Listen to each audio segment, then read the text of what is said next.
Hi hello எல்லாருக்கும் வணக்கம். எப்படி இருக்கீங்க? நல்லா இருக்கீங்கன்னு தான் நினைக்கிறேன். நான் ரொம்ப நல்லா இருக்கேன். Welcome back to our channel eleven bright and நீங்கள் கேட்குறீங்க Maya 2. So I don't know, Telugu தான் நிறையா மெம்பர்ஸு கேட்கலன்னு நான் நினச்சிட்டே இருந்தேன். But I don't know, Tamil கூட ஸ்லோவாக பிடிக்கலையோ என்னமோ தெரியல. மாயா 2 கொஞ்சம் கமெண்ட் பண்ணி சொல்லுங்கள்.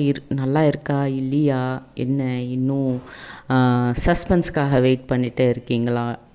சஸ்பென்ஸ் வந்துடும் வெரி சூன்.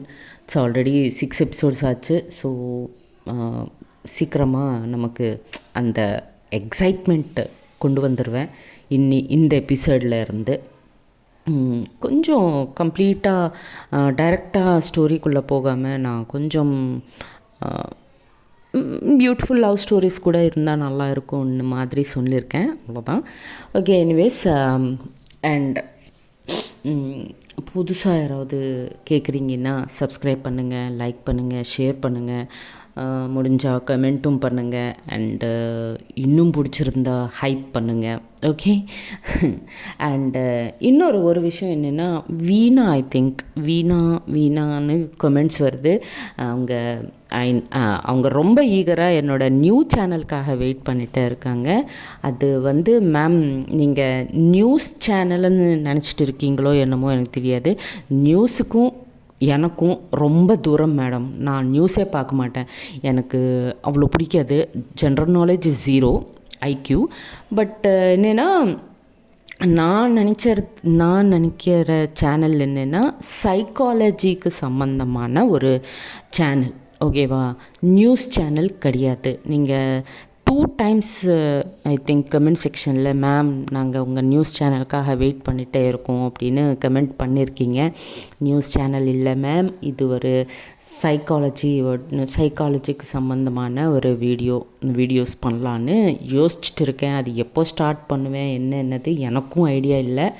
பட் எதுக்குன்னா, இன்னும் ஐ ஹாவ் சம் இன்னும் ஹெல்த் செக்கப்ஸ் இன்னும் இருக்குது. ஸோ அதெல்லாம் எப்போ முடியும் என்ன இதெல்லாம் எதுவும் தெரியாது எனக்கு. ஸோ அதெல்லாம் முடித்ததுக்கப்புறம் ப்ளெசண்ட்டாக ஒரு நல்ல நாளாக பார்த்து கூலாக மேபி நெக்ஸ்ட் மந்த் அப்படி ஸ்டார்ட் பண்ணுவேன். ஓகேவா? ஸோ இந்த மந்த்து ஃபுல்லாக கொஞ்சம் பிஸியாக தான் இருப்பேன். ஹெல்த்து அது இது எல்லாம் பாடி செக்கப்ஸ் எல்லாம் பண்ணிக்கிறது. ஸோ கூடி சீக்கிரம் நான் உங்கள் விஷ் நான் கண்டிப்பாக உங்களுக்காகவாவது அட்லீஸ்ட் நான் அந்த சேனலை ஓப்பன் பண்ணுவேன். அண்டு ஐ திங்க் நீங்கள் தான் வீணா தான் சஜஸ்ட் பண்ணாங்களா, இன்னும் வேறு யாராவது சஜஸ்ட் பண்ணாங்களான்னு தெரியாது. ஃபியூ மெம்பர்ஸ் சேனலோட நேம்ஸ் கூட கொடுத்துருந்தாங்க. என்னென்னா, நீங்கள் ஏதோ தமிழ் பேர் சொன்னீங்கன்னா அது எனக்கு என் வாயில் அது வராது. ஸோ கொஞ்சம் ஈஸியாக என்ன மைண்டில் வச்சுக்கிட்டு கொஞ்சம் லைக் எனக்கு ஈஸியாக நான் பேசும்போது அந்த சேனல் நேமு டக்குன்னு சொல்கிற மாதிரி இருக்கிற மாதிரி ஏதாவது ஒரு சேனல் நேம் இருந்துச்சுன்னா சொல்லுங்கள். கண்டிப்பாக எனக்கு பிடிச்சிச்சின்னா அந்த இது எடுத்துடுறேன். இல்லைன்னா எனக்குன்னு ஒரு ஐடியா இருக்குது. பட் ஸ்டில் நான் உங்கள் ஹெல்ப்பும் எடுக்கலான்னு நினைக்கிறேன். ஓகேவா? ஓகே, இப்போது இன்றைக்கி ரொம்ப ஜாஸ்தியாக பேசிட்டேன். Okay, let's get in to the story. So previous எபிசோடில் நம்ம என்ன பார்த்தோம்னா, கீதா அண்ட் மஞ்சு ஆஃபீஸ்க்கு போயிருக்காங்க. ஆஃபீஸில் ஒரு சின்ன இஷ்யூ ஆகும். அந்த ப்ராப்ளமை மஞ்சு கிளியர் பண்ணுவாங்க. அங்கேருந்து 2 பேரும் சேர்ந்து மாலுக்கு போவாங்க. ஸோ வாட் நெக்ஸ்ட்னது இப்போது பார்க்கலாம். ஸோ மாலுக்கு போனதுக்கப்புறம் அங்கே இவங்க 2 பேரும் அவங்க டிகிரி கிளாஸ்மேட்டு ஒரு பொண்ணை விசிட் பண்ணுவாங்க. ஐ மீன் பார்ப்பாங்க. பார்த்ததும் அவங்கக்கிட்ட போய் ஹாய்ன்னு அந்த ஃப்ரெண்ட்ஷிப் ஹக் எல்லாம் கொடுத்துக்கிட்டு எப்படி இருக்க அப்படி இப்படின்னு பேசுவாங்க. அண்டு மஞ்சுவை அந்த பொண்ணு, ஹே என்னடி நீ டிஃப்ரெண்ட்டாக ஹாப்பியாக உனக்கு வேண்டிய ஆளை கல்யாணம் பண்ணிக்கிட்டு ஹாப்பியாக இருக்கிறன்னு ஒரு நியூஸ் தெரிஞ்சிச்சு எனக்கு, ஹாப்பியா நீ அப்படின்னா, ரொம்ப ஹாப்பிப்பா நான் அப்படின்னு சொல்லுவாங்க. எது பண்ணாலும் நீ டிஃப்ரெண்ட்டாக பண்ணுவேடி, ஐபிஎஸ்ஸை கல்யாணம் பண்ணிக்க வச்சிட்ருக்க நீ அப்படின்ட்டு அவங்க கிண்டலாக அவங்கள கலாய்ச்சிட்டே இருப்பாங்க. போதும் போதும் அப்படின்ட்டு மஞ்சு சொல்லுவாங்க. அதுக்கப்புறம் கீதா வந்து ரொம்ப கோவமாக இருப்பாங்க. நீ ஏண்டி கோவமாக இருக்க அப்படின்னு கேட்பாங்க கீதாவை. அப்போது எதுக்கு கோவமாக இருக்காங்கன்னா, கீதா லவ் பண்ண ஆள் அந்த பொண்ணையும் லவ் பண்ணியிருந்தான். ஸோ அதுக்கு தான் ஆக்சுவலாக மெயினாக இவங்க நடுவில் பிரேக்கப் ஆனதே ரீசன். ஸோ சரி உன் ஆள் எப்படி இருக்கான் அப்படின்ட்டு கீதா ரொம்ப எப்படி கிண்டலாக கேட்பாங்க. கேட்டதும் ஏன் ஆளா, ஆமாம் உன் ஆள் தானே, அதுக்கு தானே எனக்கு பிரேக்கப் ஆச்சு அப்படின்னு கீதா சொல்லுவாங்க. ஓ அவன் எங்கே இருக்கான், போய் சேர்ந்துட்டானே அப்படின்னு ரொம்ப கேஷுவலாக சொல்லுவாங்க அந்த பொண்ணு. ஒன்றுமே புரியாமல் கீதா என்ன போய் சேர்ந்துட்டானா அப்படின்னா என்ன அர்த்தம் அப்படின்னு சொன்னதும், ஓ உங்களுக்கு தெரியாதா இந்த நியூஸு, என்னாச்சு அப்படின்னு ரொம்ப ஒரு க்யூரியாசிட்டியில் கேட்பாங்க ரெண்டு பேரும், மஞ்சு அண்ட் கீதா. அப்போது ஓ தெரியாதா, அவன் ஹீஸ் நோ மோர், அவங்க 6 months பேக் அவன் இறந்துட்டான் இல்லை அப்படின்வாங்க. வாட் அப்படின்னு ஷாக் ஆயிடுவாங்க ரெண்டு பேரும். ஷாக் ஆனதுக்கப்புறம் ஏய் இதை பற்றி கிளியராக சொல்லு அப்படின்னு சொன்னதும், அப்போது அந்த பொண்ணு சொல்கிறேன், பட்டு இப்படி நின்றுட்டு இங்கே மிடில் ஆஃப் த மாலில் இல்லை, ஃபுட் கோர்ட்டுக்கு போகலாம், நான் என்னென்ன வேணும்னு கேட்குறீனோ அதெல்லாம் நீங்கள் வாங்கி கொடுக்கணும், அப்போது தான் நான் எல்லாமே சொல்லுவேன்னா. அப்போது மஞ்சு, ஹே நீ இன்னுமா திருதலை, இப்படியாவா இருக்கே, அப்பவும் இப்படி தான் இப்பவும் வா அப்படின்வாங்க. ஓகே உங்களுக்கு இந்த சீக்ரெட் வேணுமா வேணாமா நியூஸு அப்படின்னதும் கீதா, ஹே மஞ்சுவை பேச்சு ஒன்றும் கேட்காத, நான் வாங்கி தர்றேன் வா போகலாம் அப்படின்ட்டு எல்லோரும் சேர்ந்து ஃபுட் கோர்ட்டுக்கு போவாங்க. கான்ஸ்டபிள் அவங்க பின்னாடியே கான்ஸ்டபிள்ஸ் கூட ஃபாலோ பண்ணுவாங்க.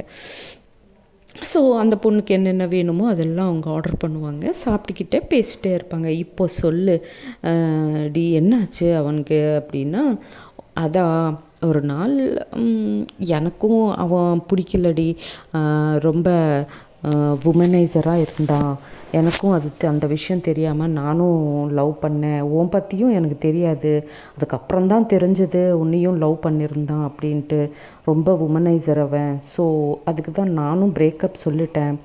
அதுக்கப்புறம் ஒரு நாள் அவங்க ஃப்ரெண்ட்ஸ் எல்லோரும் சேர்ந்து forest wrecking and mountain trekking பண்ணலாம்னு போயிருந்தாங்களாம் ஒரு நாள் அப்படின்வாங்க. நான் ஓ அப்படியா, ஸோ நீயும் அவங்க கூட இல்லையா அப்படின்னு கீதா கேட்பாங்க. இல்லடி அவன் ரொம்ப மோசம் அப்படின்வாங்க.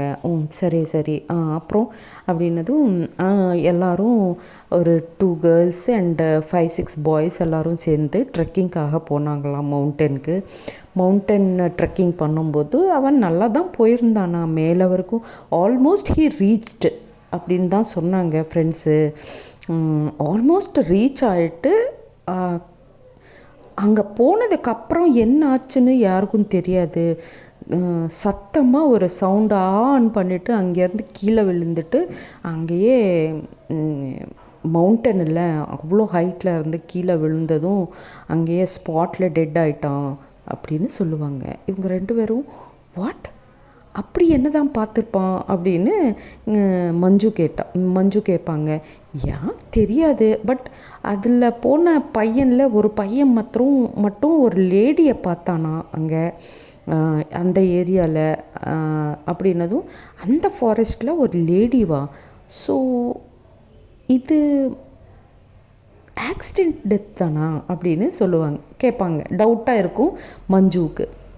சரின்னு அதுக்கப்புறம் என்னாச்சு, போஸ்ட்மார்ட்டம் ஆச்சு, இது ஆக்சிடெண்ட்டில் கால் ஸ்லிப் ஆகிட்டு கீழே விழுந்துட்டாங்க அப்படின்னு அவங்க கேஸை க்ளோஸ் பண்ணிட்டாங்களாம் அப்படின்ட்டு சொல்லுவாங்க. சொன்னதும் அப்படியா அப்படின்ட்டு, இப்போது அவங்க அம்மா அப்பா எங்கே அப்படின்னதும், அவன் ஒரே பையன் தானே, பொண்ணு யூஎஸில் இருக்காங்கல்ல, ஸோ இதெல்லாம் இங்கே இருக்கிற பிஸ்னஸ் எல்லாம் வைண்ட் அப் பண்ணிவிட்டு அவங்களும் யுஎஸ் கிளம்பி போயிட்டாங்க, அவங்களும் இப்போ அங்கே தான் இருக்காங்க அப்படின்னு சொல்லுவாங்க அந்த பொண்ணு. ஓ அப்படியா, சரி சரின்னு பேசிட்டே இருக்கும்போது மாயா ஆல்மோஸ்ட் அப்போது 7:30 ஆயிரும் டைமு. மாயா இன்னைக்கு சீக்கிரமாக வீட்டுக்கு வந்துடுவாங்க. ஸோ வந்து பார்த்தா அங்கே இன்னும் மஞ்சு அண்டு கீதா வரல வீட்டுக்கு. ரொம்ப டென்ஷன் ஆகிட்டு மாயா இமீடியட்டாக மஞ்சுக்கு கால் பண்ணுவாங்க. ஹே எங்கே இருக்கீங்க நீங்கள் அப்படின்ட்டு. அது இன்னும் மாலில் தான் இருக்கும் அப்படின்னா சொல்லுவாங்க. சொன்னதும் ஏய் உங்களுக்கு த்ரெட் இருக்குன்னு தெரியும்ல, இன்னும் எதுக்கு அங்கே இருக்கீங்க, நீங்கள் இமீடியட்டாக கிளம்பி வந்துடுங்க அப்படின்னு சொல்லுவாங்க. ஏன் ஆல்மோஸ்ட் ஸ்டார்டட், காரை ஏறுறோம் நீங்கள் கால் பண்ணீங்க அப்படின்னு சொல்லுவாங்க. சொன்னதும் சரி நான் வெயிட் பண்ணுறேன் சீக்கிரமாக வாங்க அப்படின்னதும் சரி சரி அப்படின்ட்டு இவங்க கிளம்புவாங்க. சரி இவங்க வந்து டின்னர் ப்ரிப்பேர் பண்ணி நம்ம சாப்பிட்றது கூட லேட் ஆகிட்டோன்னு நினச்சிட்டு மாயா பாட்டியோட ஹெல்ப்பை எடுத்துகிட்டு டின்னர் ப்ரிப்பேர் பண்ணுவாங்க இங்கே வரத்துக்குள்ளே. ஸோ வந்ததுக்கப்புறம் கீதா வந்து ரொம்ப டல்லாக இருப்பாங்க. மாயா வந்து கீதாவை பார்த்து ஹே என்னாச்சு கீதாவுக்கு அவ்வளோ டல்லாக இருக்காங்கன்னா, நான் சொல்கிறேன் ஃப்ரெஷ் ஆகிட்டு வந்து பேசிக்கலாம் அப்படின்னதும் சரி சரி நீங்கள் 2 பேரும் போய் ஃப்ரெஷ் ஆகிட்டு வாங்க, டின்னர் ரெடி பண்ணிட்டோம் நானும் பாட்டியும், நாங்கள் வெயிட் பண்ணுறோம், டின்னர் சாப்பிட்லாம் போயிட்டு வாங்க அப்படின்னதும் சரி அப்படின்ட்டு அவங்கவுங்க ரூமுக்கு போயிட்டு ஃப்ரெஷ் ஆகிட்டு வருவாங்க. வந்ததுக்கப்புறமும் கீதாவோட மூட் அப்செட்டில் தான் இருக்கும். சரின்னு பாட்டி முன்னாடி இதெல்லாம் பேசக்கூடாதுன்னு நினச்சிட்டு பாட்டி சாப்பிட்டு அவங்க கிளம்பிடுவாங்க அவங்க ரூமுக்கு. நான் போய் தூங்குறேன் அப்படின்ட்டு. சரின்னு அவங்க போனதுக்கப்புறம் மாயா கேட்பாங்க, ஏய் மஞ்சு ஏன் கீதா அப்படி இருக்குது டல்லா அப்படின்ட்டு. ஓ அதுவா அப்படின்ட்டு நடந்த அந்த விஷயம் ஃபுல்லாக மாயாவுக்கு சொல்லுவாங்க. மாயாவுக்கு மஞ்சுக்கு வந்த டவுட்டு தான் வரும்.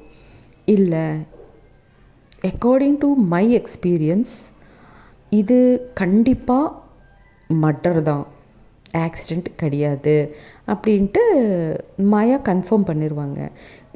கன்ஃபார்ம் பண்ணதுக்கப்புறம் கீதா ஷாக் ஆயிடுவாங்க. அப்படி யார் தான் அவங்கள மர்டர் பண்ணுவாங்கன்னா, அவங்க ஒரு விமனைசர்ன்னு நீங்கள் எல்லோரும் சொல்லியிருக்கீங்கல்ல, யாரோ ஒரு பொண்ணுக்கு ரொம்ப கோவம் வந்திருக்கும், ரொம்ப மோசமாக ஏதோ பண்ணியிருப்பான், அந்த கோவத்தில் அந்த பொண்ணு ஏதாவது செஞ்சுருக்குமோ அப்படின்ட்டு மாயா சொல்லுவாங்க. சொன்னதும் அப்புறம் கொஞ்சம் நேரம் சைலன்ஸ் இருக்கும். சைலன்ஸ்க்கு அப்புறம் மாயா, ஆமாம் உங்கள் பேரண்ட்ஸ் எந்த கம்ப்ளைண்ட்டும் கொடுக்கலையா அப்படின்னு கேட்பாங்க. இல்லையா, அது ஆக்சிடென்டல் டெத்துன்னு இது வந்துச்சான், லைக் போஸ்ட்மார்ட்டம் ரிப்போர்ட்டில். அதுக்கப்புறம் என்ன தான் கம்ப்ளைண்ட் கொடுப்பாங்க, ஒன்றுமே பண்ணல. ஸோ அவங்களும் அவங்க பொண்ணுக்கிட்டே அமெரிக்காவுக்கு போயிட்டாங்களாம், இங்கே எல்லாருமே வைண்ட் அப் பண்ணிவிட்டு. ஸோ அப்படின்னதும் ஓ அப்படியா, சரி அவங்க கம்ப்ளைண்ட் கொடுக்காம நம்ம இன்வெஸ்டிகேஷன் என்ன பண்ணுவோம், ஒன்றுமே பண்ண முடியாது. Okay it's okay, forget about all this, okay be cool, உன் ஒர்க் மேலே கான்சென்ட்ரேட் பண்ணும் கீதா அப்படின்ட்டு மாயா அவங்கள மோட்டிவேட் பண்ணுவாங்க. சரி ஓகே அப்போது போய் தூங்கலாமா அப்படின்ட்டு எல்லோரும் அவங்கவுங்க ரூமுக்கு போயிட்டு தூங்கணும். பட் மாயா அண்ட் மஞ்சு வந்து அந்த மர்டர் அந்த அந்த பையனோட அந்த இது பற்றியே திங்க் பண்ணிகிட்டே இருப்பாங்க. ஸோ திங்க் பண்ணிவிட்டு அப்படியே அவங்க அதை பற்றி பேசிக்கிட்டு போய்ட்டு அப்படியே தூங்கிடுவாங்க. நெக்ஸ்ட் இப்படியே போயிட்டே இருக்கும் ஃபியூ டேஸ். போனதுக்கப்புறம் ஒரு நாள் என்ன ஆகும்னா, இவங்க மஞ்சு அண்ட் கீதா மறுபடியும் ஆஃபீஸ்க்கு போக வேண்டியதாச்சு. ஆஃபீஸ்க்கு போயிட்டே இருப்பாங்க. டிரைவிங் வந்து கீதா பண்ணிகிட்டே இருப்பாங்க, மஞ்சு டிரைவிங் பண்ணிகிட்டே இருப்பாங்க காரை, கீதா பக்கத்தில் இருப்பாங்க. ஸோ சடன்னாக ஒரு பைக்கு வந்து இவங்க காரை டேஷ் பண்ணதுக்கப்புறம் ரொம்ப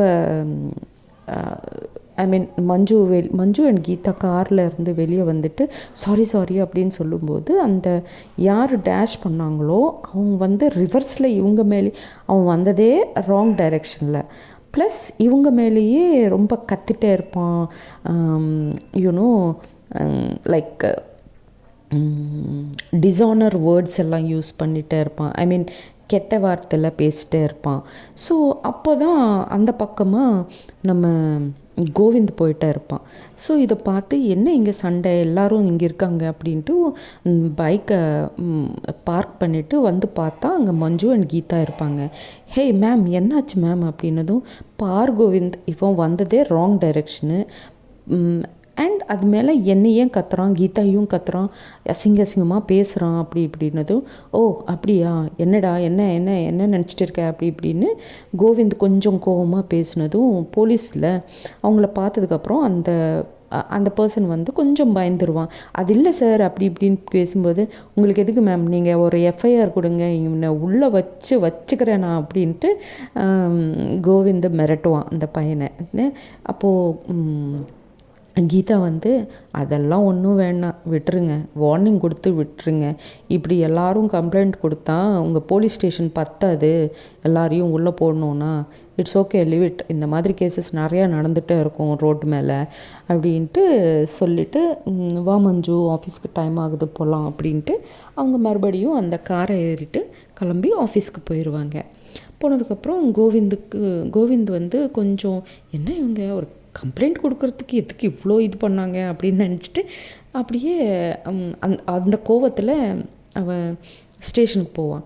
போனதுக்கப்புறம் மாயா, கோவிந்த் என்ன ரொம்ப அப்செட்டாக இருக்க, என்னாச்சு அப்படின்னு கேட்பாங்க. கேட்டதும், இல்லை மேம், கீதா மேமு இன்றைக்கி ரோட் மேலே வரும்போது இது நடந்தது மேம், அப்போது கம்ப்ளைண்ட் கொடுங்க மேம் நான் கேட்டால் இப்படி எல்லாம் பேசினாங்க மேம், ரொம்ப கஷ்டமாச்சு எனக்கு அப்படின்வாங்க. சொன்ன, ஓ ஸோ கீதா ஏதாவது சொன்னால் உங்களுக்கு கஷ்டமாக இருக்குது அப்படின்னதும், மேம் நீங்கள் ரொம்ப டிஃப்ரெண்ட்டாக பேசுகிறீங்க மேம். என்ன, ஹே நீ டிஃப்ரெண்ட்டாக சொல்கிறடா, பாரு உன் கண்ணில் என்னென்னமோ நடக்குது அப்படின்ட்டு மாயா ரொம்ப கலாய்ச்சிட்டே இருப்பாங்க கோவிந்தன். அதெல்லாம் ஒன்றும் இல்லை மேம், ஆல்ரெடி நிறைய அடிபட்டிருக்கேன் மேம், இனிமேல் அதெல்லாம் அந்த தப்பெல்லாம் பண்ண மாட்டேன் மேம் அப்படின்னு சொல்லிட்டே இருப்பான். பட் எங்கேயோ ஒரு சின்ன ப்ளஷ் இருக்கும் அவங்க ஃபேஸில். மாயா இதெல்லாம் அப்சர்வ் பண்ணிகிட்டே இருப்பாங்க. ஸோ அதுக்கப்புறம் சரி இப்படியே அவங்க ஆஃபீஸ்க்கு போவாங்க, இவங்களும் அவங்க வேலை பண்ணிகிட்டே இருப்பாங்க. ஸோ நெக்ஸ்ட் டே மார்னிங் மறுபடியும் ஒரு நியூஸ். ஷாக் ஆயிடுவாங்க வீட்டில் இருக்கிற எல்லாரும். மாயா, மஞ்சு, கீதா அண்ட் கோவிந்து அவங்க வீட்டில் கோவிந்து கூட ஷாக் ஆயிடுவான் அந்த நியூஸை பார்த்து. இம்மீடியட்டாக கோவிந்து மாயாவுக்கு கால் பண்ணுவாங்க. மேம் நியூஸ் பார்த்தீங்களா அப்படின்ட்டு. அதான் பார்க்குறோம், எல்லோரும் இங்கே ஷாக்கில் இருக்கோம் அப்படின்னு சொல்லுவாங்க. சொன்னதும், சரி நீ ஃபஸ்ட் அர்ஜெண்ட்டாக வீட்டுக்கு வா அப்படின்ட்டு மாயா கால் கட் பண்ணிடுவாங்க. ஸோ என்ன அந்த நியூஸ் அப்படின்னு என்ன ஆயிருக்கும்னது நெக்ஸ்ட் எபிசோடில் பார்க்கலாம். அப்போ வரைக்கும் tata bye bye, see you, Jai Hind, Jai Sriram.